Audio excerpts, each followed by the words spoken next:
The Kawasaki Versos X 300 is a pretty cool twin-cylinder adventure bike that has remained largely unchanged since it was first introduced in 2017. It is powered by Kawasaki's 299cc Ninja parallel twin from 2 generations ago, and riders have been begging Kawasaki to put the new 399cc P-twin into the small Versys, and Kawasaki has ignored them. Maybe the company didn't want to redesign the frame for the Versys, though strangely they were fine redesigning it for the Ninja 400 and Z400.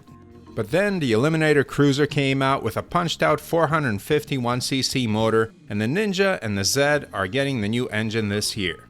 Well, enough is enough. Yes, the small sport bike, roadster, and cruiser markets are significant, but as significant as the adventure bike market? I've ridden the Eliminator, and let me tell you, that 451cc twin is head and shoulders better than Honda's 471cc P-twin, which powers the NX500, formerly the CB500X. Without a doubt, this is the engine that should power the Versos X replacement, so let's consider this video a plea to Kawasaki to finally upgrade the Versos X and make it into a motorcycle that has the potential to dominate the small adventure bike market. In this video, I'll tell you the particulars of the engine and explain why a Versys 450 would spell trouble for Royal Enfield, Honda, and KTM. And if you're enjoying the content, please consider subscribing, liking the video, and sharing it with friends.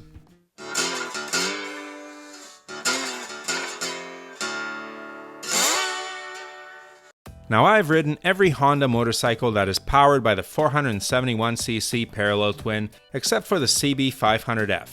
I rode the Rebel 500 Cruiser, CBR 500R Sport Bike, CB 500X, again now known as the NX 500 Adventure Bike, and most recently the CL 500 Scrambler. I thoroughly tested that bike over a week this past summer, so the engine and its power characteristics are still fresh in my mind. Check out that video in the top right corner. And the Honda engine has some zip to it, I must say. These bikes can get up and go. But when I had my brief ride on the Eliminator, I could tell right away that this bike was aimed at taking out the Rebel 500, and it does. The horsepower and torque figures of the Honda 471cc and Kawasaki 451cc engines are similar, with horsepower in the mid-40s and torque about 30 pound-feet for the Honda and 32 to 34 for the Kawasaki. So the Kawasaki is a bit up despite having 20cc less, but on the road, in practical terms, the Kawasaki feels a lot faster, especially at the top end. Both bikes have peppy acceleration, but the Kawasaki feels peppier, perhaps because of its torque advantage, and perhaps because it's lighter, with the Eliminator weighing 390 pounds, over 30 pounds less than the Honda Rebel 500 and CL 500 Scrambler. However, the weight doesn't account for the higher top speed, with the Eliminator easily hitting 100 miles per hour or 160 kilometers per hour, while the Rebel and CL would need to go off a cliff to hit that speed. Maybe it's gearing, although I have a feeling that Honda limited its bikes like it did the Rebel 1100 to avoid high-speed instability. So what is the point of all this? Well, the point is that Kawasaki has an engine that they can shoehorn into the new generation Versys 450. An engine that will address some of the criticisms of the current Versos X 300. And the main criticism is the lack of torque, a crucial component of riding off-road. The current 299cc Versos X only packs 19 pound-feet of torque and produces its 40-ish horsepower fairly high up in the rev range, like 11,370 RPM. That's fine for sporty pavement riding, but if you take that bike off-road on anything other than gravel or flat, easy dirt, you're more likely to bog down the engine climbing some short, punchy hill. This is where 152 extra cc and 30 plus pound-feet of torque come in handy.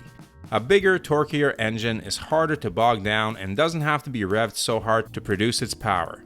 That's why the new 450, which hits its torque peak at 8,000 RPM, should make a new Versys 450 much more tractable off-road.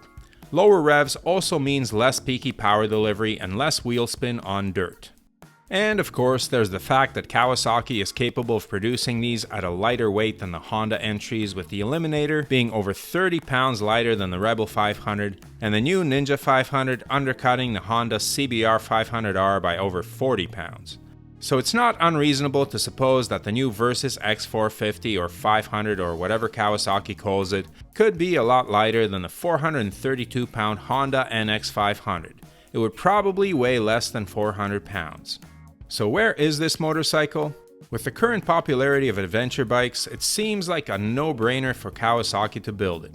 If they offered a smooth, powerful, and torquey twin-cylinder adventure bike that could hit 100 miles per hour and weighed under 400 pounds, they would clean up. KTM is currently in the final stages of testing its new 390 Adventure, seemingly a much more off-road oriented 399cc update to the current model. Check out my video on that bike in the top right corner.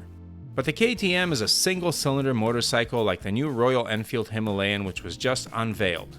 Many riders who are in the market for a new Himalayan or a new 390 Adventure might be tempted away by a two-cylinder option, which could be better at covering lots of ground on pavement at highway speeds, but still light enough to ride off-road. Personally, I'd like to see two-wheel options, like Honda has with the new Africa Twin and Triumph with their Tiger 900. The current Versys with the 19 and 17-inch wheels could largely remain the same except for the new engine, and Kawasaki could also introduce a 21 and 18-inch wheel version with a high fender, taller suspension, and rally styling, something like the new KTM 390 Adventure.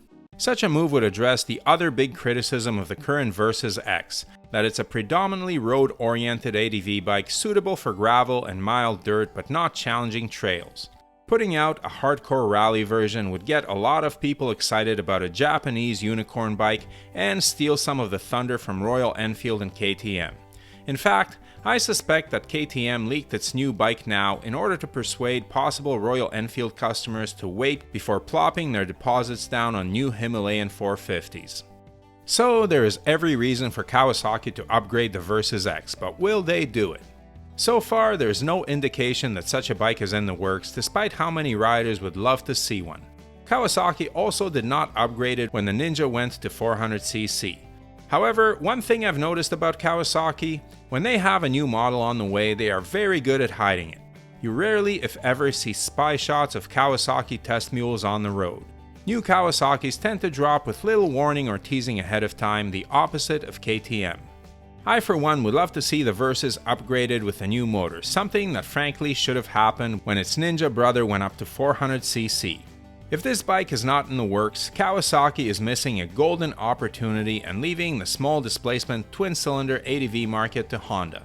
Quite frankly, as nice as it is, the Versos X has fallen behind as the competition has upped their game. Kawasaki is capable of producing a lighter and more powerful bike than the very well-selling NX500, and I hope the engineers are working on one now. I think there's a hunger out there for this motorcycle, as Honda's, KTM's, and Royal Enfield's efforts demonstrate. This is a growing niche. In the 5 years I've been making videos, my highest viewed one is a best small ADV bike video that has well over 1 million views. Check that out in the top right corner. Riders want lighter and easier to handle ADV bikes that can off-road and still cruise the highway. And Kawasaki has the know-how to build that bike and the engine to put in it.